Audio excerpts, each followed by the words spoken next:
भिक्षा राशि आपण स्वास्थ्य यही अगस्ट मासरे भल रहिबो।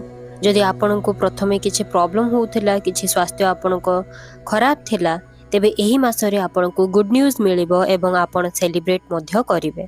ओवरऑल हेल्थ आपणकर एही अगस्ट मासरे बहुत ही भल रहिबो।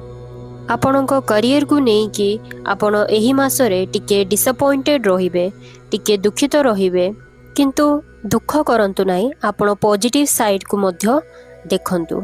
फाइनेंस आपण एही मासरे ठीक ठाक ही रहिबो, किंतु आपण इमोशनली सैटिस्फाइड रहिबेनी। घर खर्च टिके अधिक रहिबो एही मासरे, जहा आपण को टिके बोझ लागि पारे। आपण निज फैमिली सह टिके डिस्कनेक्टेड रहिबे एवं निजको टिके समय देबे, रेस्ट करिवे एवं ब्रेक नेबे। पार्टनर को सह संपर्क ठीक रहिबो, किंतु आपण टिके केयर फ्री रहिबे, टिके रिस्पांसिबिलिटी थारु टिके दूर रे रहिबे एही मासरे। आपण को पाई एही मास पाई गाइडेंस होउची जे आपण बहुत शीघ्र शीघ्र डिसीजन नियंतु नाही।